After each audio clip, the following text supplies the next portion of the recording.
সুনামগঞ্জ সদর উপজেলা কৃষি অফিস থেকে প্রশিক্ষণ নিয়েছেন জাহাঙ্গীরনগর ইউনিয়নের একই পরিবারের দুই ভাই মোহাম্মদ ইয়াসিন মিয়া ও মোহাম্মদ আবু সাইদ। কৃষি অফিসের সহযোগিতা ও পরামর্শে রাস্তা ও পুকুর পাড়ের অনাবাদি জায়গা ও বসতবাড়ির আশেপাশে প্রায় 14 বিঘা জায়গায় চাষ করেছেন কাকরুল, ধুন্দল, বরবটি। পতিত জমিতে সবজির এমন চাষে দারুণ সাফল্য পেয়েছেন তারা। পুষ মাস থেকে বপন করি, পুষ, মাঘ, ফাল্গুন, এই চৈত্র, এই একবারে আষাঢ় মাস পর্যন্ত মোটামুটি ভালো ফলন দেয়। আমরা এই প্রায় 4-5 মাসের মতো বিক্রি করি। এটা একটা উচ্চ ফলনশীল জাত, আর এটা মোটামুটি ভালো একটা লাভজনক ফসল।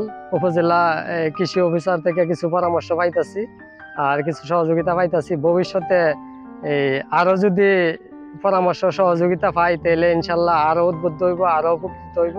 কাকরুল একটা সবজি প্রায় দীর্ঘ 8-9 মাস একটানা পাওয়া যায়। সপ্তাহের মাঝে 1-2 দিন স্প্রে করা লাগে, বীজ দেওয়া লাগে। অবাঞ্ছিত যে পাতাগুলা ফাঁকা হয়ে যায় এগুলা আবার ফালাইয়া দেওয়া লাগে। লাগানির 1-1.5 মাস পরে মনে করেন এটা মাথার মাঝে উঠে বাওয়া শুরু করলে বেচা শুরু করে দেয়। প্রায় মোটামুটি 1.5 লক্ষ টাকার মোটামুটি বেচা হয়ে গেছে। শুধু এই দুই ভাই নয়, উপজেলা কৃষি অফিসের সহযোগিতা নিয়ে এই এলাকার অন্যান্য সবজি চাষিরাও লাভবান হয়েছেন। বর্ষাকালীন সবজির বাম্পার ফলনে খুশি তারা। বর্ষাকালের মধ্যে কেনার লাগে খালি সমস্যা আছে, বিক্রি এলা দিলে এটার মধ্যে বিক্রি আছে মোটামুটি উন্নত এর আগে শীতকালে সবজির ফলন ভালো হলেও ভালো দাম পাওয়া যায়নি।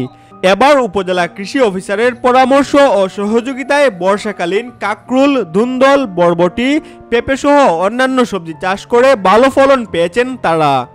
এখানে এই বীজটা হচ্ছে সুপ্রিম সিডের একটা বীজ, খুব ভালো মানের বীজ লাগাইছে এবং এই মুহূর্তে বর্ষাকালে কিন্তু সবজি খুব একটা কম, এক্ষেত্রে খুব ভালো মানের সবজি ধরতেছে।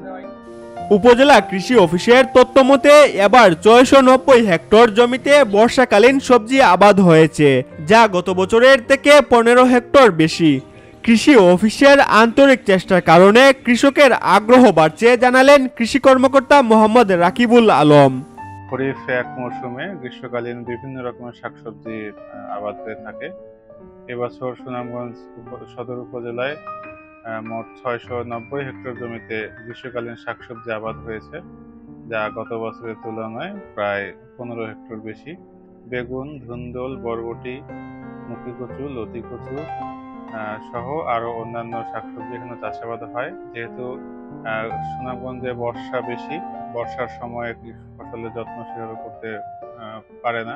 গ্রীষ্মকালীন শাকসবজি আবাদ করেন তারা সবসময় দামটা বেশি পেয়ে থাকেন, যার ফলে কৃষকরা গ্রীষ্মকালীন শাকসবজি চাষাবাদের প্রতি আরো উদ্বুদ্ধ হচ্ছে।